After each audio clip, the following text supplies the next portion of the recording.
राजस्थान के इतिहास के पन्नों में अनेक प्रेम कथाओं का वर्णन मिलता है, लेकिन आज मैं आपको महेंद्र और मुमल की वह सच्ची कहानी सुनाने जा रहा हूं जिसको सुनकर कई दिनों तक इस कहानी को आप भूल नहीं पाओगे। यह कहानी राजस्थान ही नहीं, पूरे भारत में वर्णित प्रेम कहानियों में से सबसे अधिक प्रसिद्ध कहानी है। तो आप इस वीडियो में आखिर तक इस सच्ची कहानी में मेरे साथ बने रहिएगा। इस कहानी की शुरुआत होती है राजस्थान के पश्चिमी क्षेत्र में बसे अमरकोट से, जो वर्तमान में पाकिस्तान में स्थित है। उस वक्त इस अमरकोट का शासक था राजकुमार महेंद्र, जो बड़ा ही पराक्रमी राजा होने के साथ दिखने में ऊंची लंबी कदकाठी का बड़ा ही सुंदर राजकुमार था, जिसके चेहरे पर सुंदरता का एक अलग ही तेज था। और इसी सुंदरता ने शायद इस कहानी को जन्म दिया, जो इतनी दुखदायक थी कि इसके बारे में लिखते वक्त शायद इतिहासकारों के भी हाथ कांप उठे होंगे। दरअसल दोस्तों, एक दिन महेंद्र अपने बहनोई हमीर जडेजा, जो गुजरात का शासक था, उसके साथ शिकार पर जाता है। लेकिन आज महेंद्र ने ठान रखा था कि वो आज खरगोश का शिकार करेंगे। तो इस खरगोश की तलाश में महेंद्र और उसका बहनोई हमीर जडेजा निकल पड़ते हैं। वो अपने क्षेत्र में खरगोश की तलाश करते हैं, लेकिन उन्हें खरगोश कहीं पर भी नहीं मिलता है। लेकिन महेंद्र ने ठान रखा था, तो एक बार फिर वो खरगोश की तलाश में जुट जाते हैं। लेकिन खरगोश अब भी नहीं मिलता है, इसलिए वो खरगोश की तलाश करते करते अपने क्षेत्र से बहुत दूर निकल जाते हैं और राजस्थान के जैसलमेर तक पहुंच जाते हैं। तभी अचानक महेंद्र के बहनोई हमीर की नजर पड़ती है एक खरगोश पर, और महेंद्र जैसे ही उस खरगोश का शिकार करने वाला था कि अचानक ही खरगोश वहां से भाग पड़ता है, और महेंद्र और हमीर खरगोश का पीछा करते अब पहुंच जाते हैं राजस्थान के जैसलमेर के लोदरवा के पास काक नदी पर, जहां वे खरगोश काक नदी में कूद जाता है और शिकार उन दोनों के हाथ से निकल जाता है। और अब महेंद्र और हमीर थक हार कर उस नदी के किनारे एक पेड़ के नीचे बैठ जाते हैं, और अब अंधेरा भी होने लगा था। तो अब हमीर महेंद्र से कहता है, वो अपने क्षेत्र से बहुत दूर निकल आए हैं, तो अब उन्हें यहीं पर अपने खान पान की व्यवस्था करनी पड़ेगी। तभी महेंद्र और हमीर अपने आसपास कोई ठहरने की जगह ढूंढने लगते हैं कि अचानक इस नदी की दूसरी ओर दूर उन्हें एक खूबसूरत महल दिखाई देता है, और वो दोनों नदी पार कर उस महल तक पहुंच जाते हैं, जहां उन्हें पता चलता है कि महल और किसी का नहीं बल्कि लोदरवा की राजकुमारी मुमल का है, जिसकी खूबसूरती के चर्चे दूर दूर तक क्षेत्र में फैले थे। वो इस महल के पास पहुंचते हैं तो देखते हैं कि महल गुलाब के फूलों से सजा पड़ा था। भव्य इमारत, चारों तरफ पहरेदार, आसपास सेवक सेविकाएं खड़ी है, और इस महल के चारों तरफ रौनक छाई हुई है। इसके बाद महेंद्र महल के सेवकों को अपना परिचय देता है और बताता है कि वो अमरकोट का राजकुमार महेंद्र है, और ये गुजरात के शासक हमीर जडेजा है। हम शिकार के लिए आए थे, लेकिन रास्ता भटक गए हैं, और अब हम आपके यहाँ रुककर खान पान और विश्राम करना चाहते हैं। अब इसके बाद द्वारपाल उन्हें महल के अंदर ले जाते हैं और उनका खूब सत्कार किया जाता है। उनके विश्राम की और खान पान की व्यवस्था की जाती है। अब महेंद्र और हमीर भोजन करने के पश्चात वहां से अमरकोट रवाना होने की तैयारी करते हैं। लेकिन जैसे ही वो जाने लगते हैं, तो एक सेवक राजकुमारी का संदेश लेकर उनके पास पहुंचता है और कहता है कि राजकुमारी मुमल आपसे मिलना चाहती है, लेकिन एक साथ नहीं, अलग अलग। राजकुमार महेंद्र अपने बहनोई हमीर से कहता है कि आप बड़े हो तो राजकुमारी से मिलने पहले आप जाइए। अब हम राजकुमार से मिलने के लिए उस कक्ष की ओर जाने लगता है जिस कक्ष में मुमल रहती है। लेकिन हमीर उस कक्ष में जाने वाले गलियारे में प्रवेश करता है तो हमीर को कक्ष का रास्ता बड़ा ही विचित्र लगता है। अब हमीर जैसे ही कक्ष की ओर थोड़ा आगे बढ़ता है तो वह देखता है कि सामने उस रास्ते पर बाघ, शेर और मगरमच्छ जैसे अनेक खतरनाक जानवर थे और यह देखते ही हमीर तुरंत ही वापस मुड़ जाता है और आकर महेंद्र को बताता है कि यह कैसी विचित्र महिला है जिसने अपने पहरेदार के रूप में खतरनाक जानवरों को रख रखा है। यह सुनते ही तुरंत महेंद्र कहता है कि मैं जाऊंगा उस राजकुमारी से मिलने जिसने अपनी सुरक्षा के लिए इन खतरनाक जानवरों को रखा हुआ है।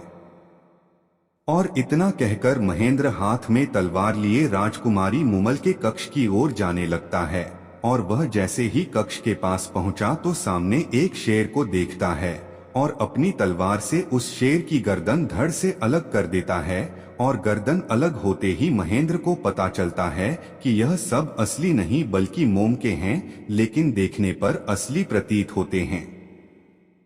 अब इसके बाद महेंद्र राजकुमारी मूमल के कक्ष तक पहुंच जाता है और वह जैसे ही कक्ष में प्रवेश करता है तो सामने का मंजर देखकर महेंद्र की नजरें ठहर जाती हैं। वह सामने देखता है कि एक सुंदर कन्या जिसकी आंखें हिरनी जैसी, जिसके बाल एड़ियों तक लंबे, जिसका चेहरा शरद रात्रि के पूर्णिमा के चांद जैसा। वह कन्या महेंद्र की प्रतीक्षा में उसके सामने खड़ी थी और यह कन्या कोई साधारण कन्या नहीं बल्कि लोद्रवा की राजकुमारी मूमल थी, जिसकी सुंदरता का बखान दूर दूर तक के क्षेत्र में फैला हुआ था। लेकिन इसका पानी में इसके साथ जो होता है वह सुनकर आपके शरीर के रोंगटे खड़े होने के साथ साथ आपकी रूह भी कांप जाएगी। इसके बाद उस कक्ष में खड़े महेंद्र की नजरें मूमल से हट ही नहीं रही थी। वह उसे देखकर अभिभूत हो जाता है। मूमल इतनी आकर्षित थी कि महेंद्र मूमल पर कायल हो जाता है और इधर मूमल भी इस ऊंचे कदकाठी के सुंदर नवयुवक को देखकर उससे आकर्षित हो जाती है और पहली ही मुलाकात में दोनों को आपस में प्रेम हो जाता है। अब इसके बाद मूमल और महेंद्र बातें करने लगते हैं और मूमल और महेंद्र बातों में इतना खो जाते हैं कि उन्हें पता ही नहीं चलता कि कब रात बीत गई। और अब अगली सुबह जब महेंद्र राजकुमारी मूमल से अमरकोट जाने की इजाजत मांगता है तो मूमल महेंद्र को रोकती है और मूमल ने महेंद्र के सामने अपने विवाह का प्रस्ताव रख देती है। और इतना सुनते ही महेंद्र कहता है कि वह इस प्रस्ताव को स्वीकार नहीं कर सकता है क्योंकि महेंद्र के पहले से 6 रानियां हैं। लेकिन अब भी दोनों एक दूसरे से बिछड़ना नहीं चाहते थे तो मूमल ने महेंद्र से कहा कि आप एक शर्त पर यहाँ से जा सकते हो और मूमल ने शर्त रखी कि आपको हर रोज मुझसे मिलने आना होगा। तो महेंद्र ने राजकुमारी मूमल की यह शर्त स्वीकार कर ली और इस शर्त को स्वीकार करके हमीर जडेजा के साथ अमरकोट के लिए रवाना हो जाता है। लेकिन अमरकोट आने के पश्चात महेंद्र को हर जगह राजकुमारी मूमल ही दिखाई दे रही थी, लेकिन उसे अंदर ही अंदर एक चिंता भी सता रही थी कि आखिर कैसे वह हर रोज इतने कम समय में अमरकोट से लोद्रवा की 100 मील की दूरी तय करेगा।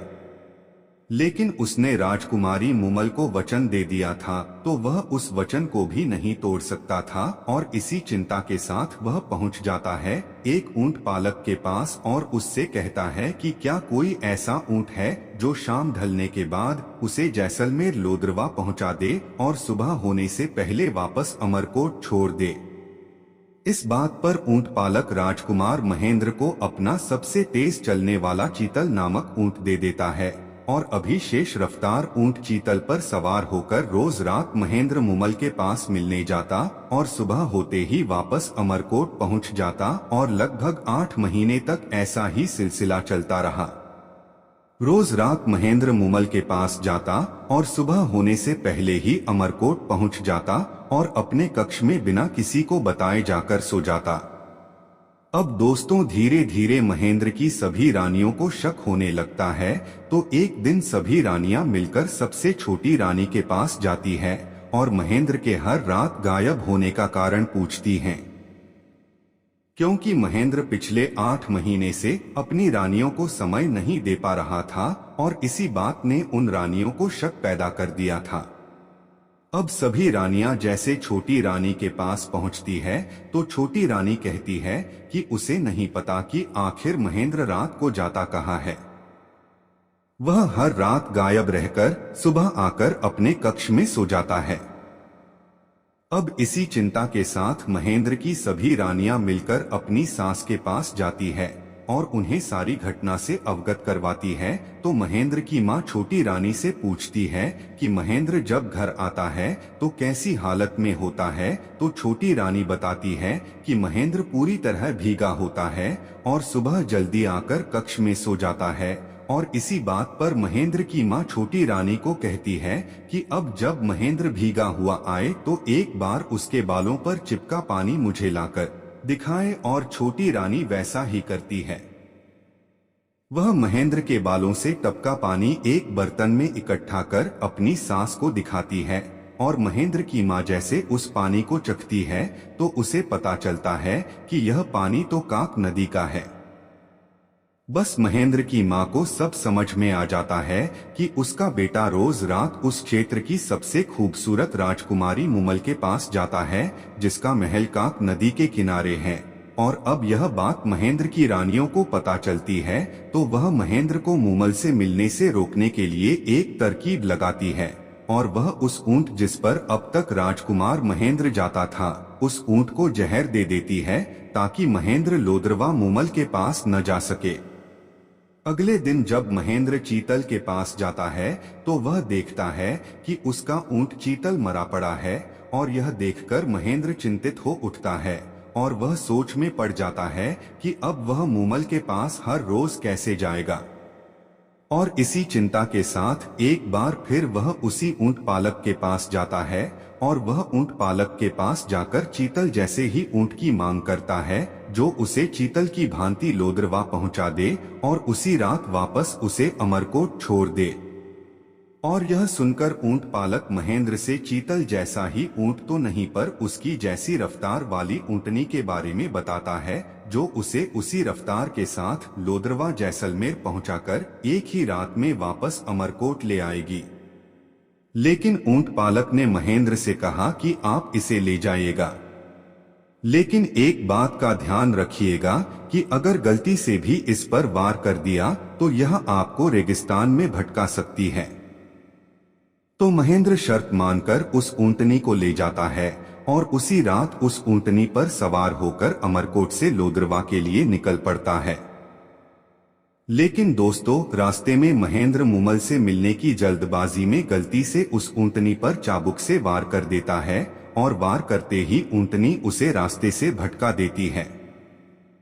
लेकिन इधर लोद्रवा के महल में मुमल अपनी सखियों के साथ बैठी महेंद्र का इंतजार कर रही थी तो मुमल की बहन सोमल अपनी बहन का मन बहलाने के लिए पुरुष का रूप धारण कर लेती है और दोनों बहनें खेलते खेलते एक साथ ही सो जाती है। लेकिन दोस्तों, सोमल ने अपनी बहन के साथ सोते वक्त पुरुष की वेशभूषा नहीं उतारी और वह इसी भेष में अपनी बहन मुमल के साथ सो जाती है। और